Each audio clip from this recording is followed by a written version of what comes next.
You get rid of the weeds. It's just a given. It's a cleanup. The weeds go. Trimming could be secondary. It can wait even if something gets out of control. But the weeds, the reason that you want to attack weeds first is the whole seeding thing. You don't want them to go to seed. But we got a lot of evil seeds, and God has to do a lot of harvesting. So I want people to understand fundamental economic principles, supply and demand, why stuff is supposed to get cheaper. Look at the VCR in the early 80s. Nobody could afford them. You used to rent them. You pay $1,000 with a down payment on a fixer-upper home. By the mid 90s, you get them for $50 on sale. This after a lot of currency debasement from that period, the early 80s to the mid 90s, through housing manipulation, raising the cost of housing because people profit. The lenders profit, the real estate agents profit, the property management companies profit, and that's enough. That's a powerful, cord of three strands is hard to break. But you get all those people. The innocent homeowner sits back, oh, well, let them manipulate markets. Money in my pocket, home equity value of my house went up for no reason. I want you to understand the chain reaction that's caused. But housing could have done the same thing as the VCR did. It should have, under supply and demand capitalism. And minimum wage, if the federal minimum wage department, labor department, had come out every year, then minimum wage could be 50 cents today, but be worth more than that dollar an hour. So I'm not saying the answer is just raising wages. I'm saying the answer is increasing the worth of your money. That's progress relative to true capitalism. And supply and demand is fundamental to true supply and demand capitalism. It has to be. I want you to understand that these top politicians have been in cahoots. They're the Democrats and Republicans. People call themselves conservatives and liberals, socialists and capitalists in the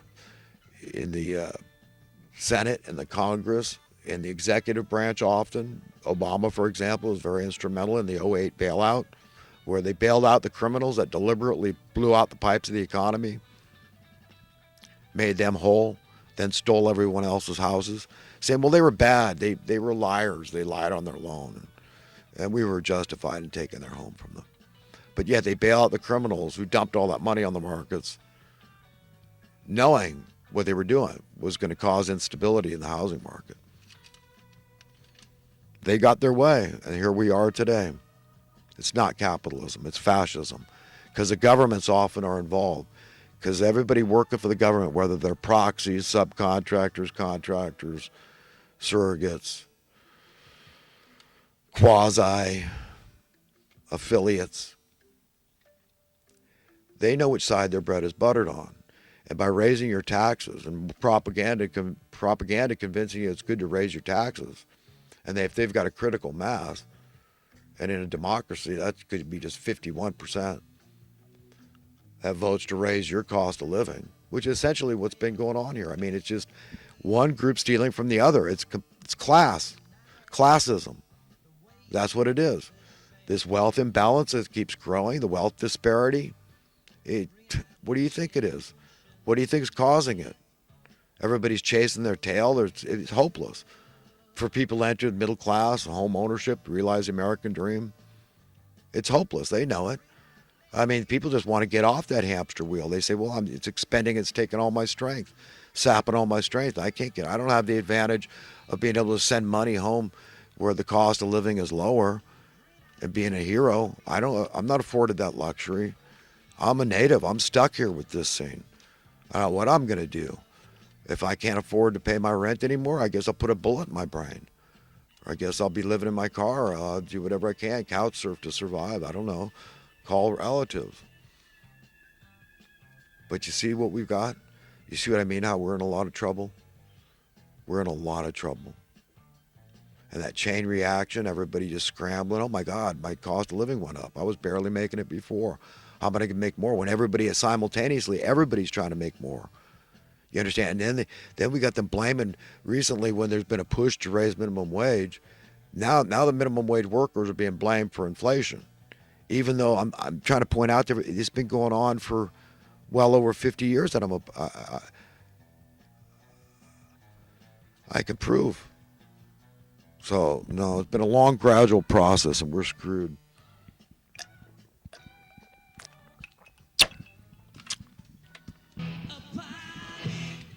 Continuing.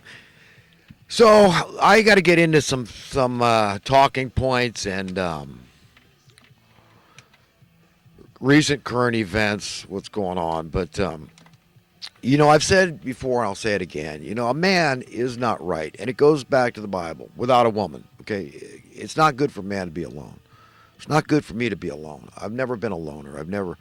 From a very young age, I wanted to be married. Okay, 7 years old to be exact. I knew in my mind that was the most beautiful thing. That was the greatest value, was just to have a happy wife. And the irony is I spent so much of my life alone. But I did have a wife, and I was very happy, and I really wanted to keep her. And my whole life was blessed and beautiful beyond description because I had a beloved, and I screwed it all up. And I'll never live that down. The shame and just what I did to my family, myself, my kids. You always hurt yourself the most. We're our own worst enemy. But anyhow, for a man, it's like a fish. To compare a man to a fish, it's like a fish that's stuck in a stagnant pond or even a creek that's maybe polluted. Okay, it's about all he has, really, without a woman, without a beloved. I really believe that. Without his better half, as she's called. He's really not much of anything. To me, I feel very successful just to have a beloved. I really would. That would give me a great sense of success and gratification, satisfaction. I mean, I just have felt it before. I already know that feeling.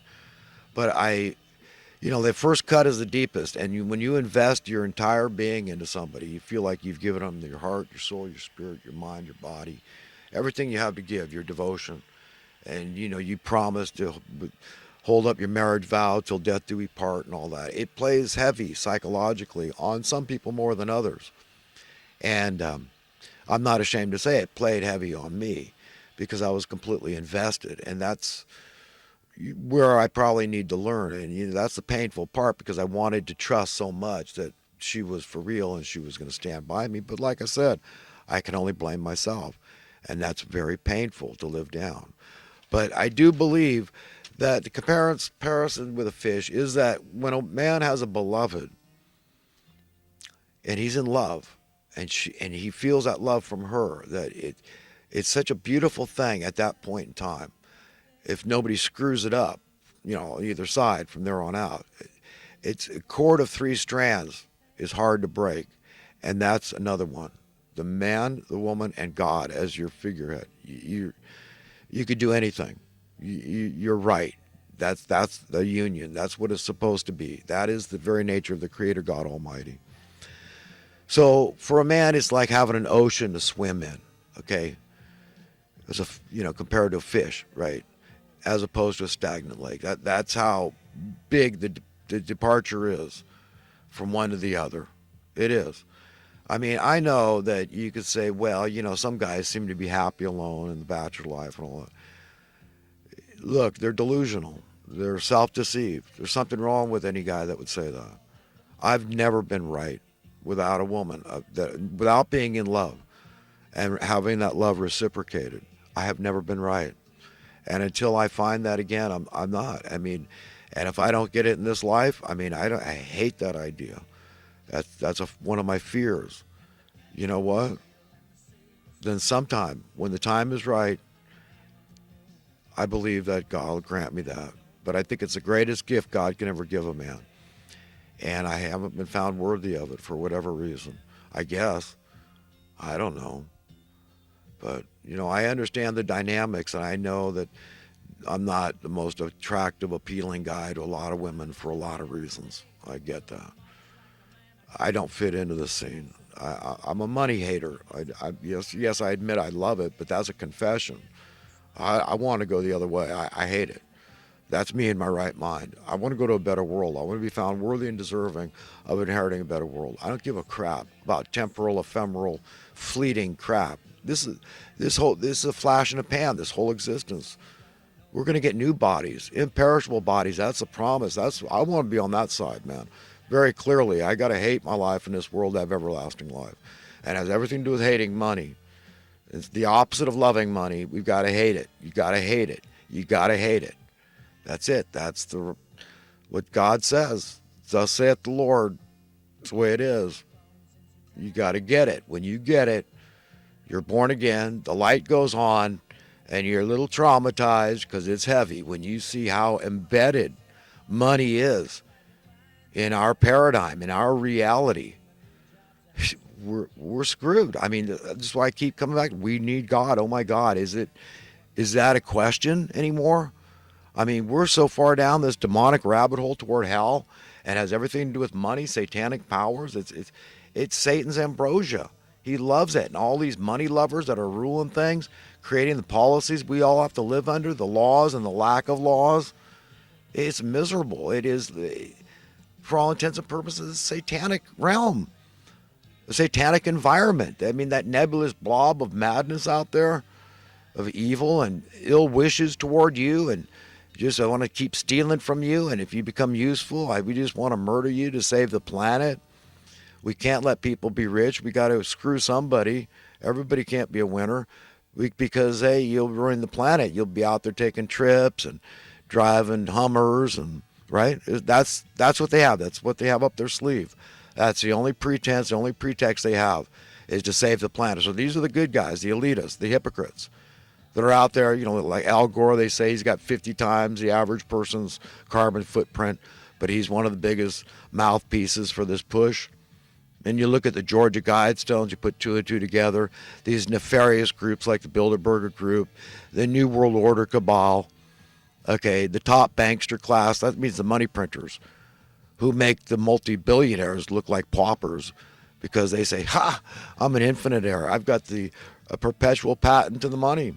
Ha ha, take that. I'm as rich as I say I am forever. And my offspring, my seeds that I leave behind, the perpetual aristocrat class. That's what I'm talking about, these top politicians that are deferent to these people, submissive to these people, subjugate themselves to these people in the Congress and the Senate. You see how this thing works? A tiny percentage of the world's population is controlling the policy, and then you got all these minions that go along with it because all they know, the establishment. It all makes sense somehow. Of course it must. I'm a highly educated person. I've got degrees, don't you know? I went to this or that university.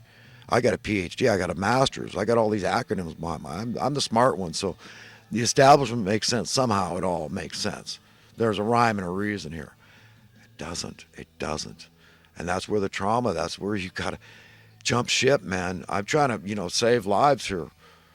I'm trying to make sure people don't go to Hades accidentally when they thought, hey, I was going to church every Sunday and reading my Bible and got these friends that love me. And I mean, yeah, you can miss the mark. Christ said in that day when this happens, a great and terrible day of the Lord, many are going to call on me and say, Jesus, this and that, Lord, save me. I did this and that and the next thing. And he's going to say, away from me, you evildoers. I never knew you. Your righteousness must exceed that of the Pharisees and the Sadducees, Christ taught. If you want to see eternal life in paradise, man, I mean, that's what I want to see, ladies. So I want your values. I know it's rare. King Solomon made a foolish, I think, statement, stupid, saying that out of 1,000 men, there was one righteous, but not one woman. You know what? See, that tells you, here's a guy with some issues. He had over 700 wives and concubines. He had some issues. Like Christ said, he said, look, one far smarter and wiser than Solomon is here. The teachings of Christ far supersede those of Solomon. But that guy had some big issues. What guy out there doesn't want a harem? Guys, I don't know where this polygamous mentality comes from, ladies. I apologize. I've seen it myself. I see it in myself. I only want one. I know that one, even when I was 7 years old, I want one that I can really keep. I hate to say possess, but I want to be possessed by her. I want that love. I want that like Jesus said, he said, the two have become one flesh. Let man not separate what God has joined together. That's all I want. I want to be married. I want someone to be in love with me. I really want me. And, I know she's out there. And, maybe I'll get her in this life this time around. And the best of my life is yet to come. I wouldn't be surprised. I got to keep that door open, that possibility. I talk about that with God all the time.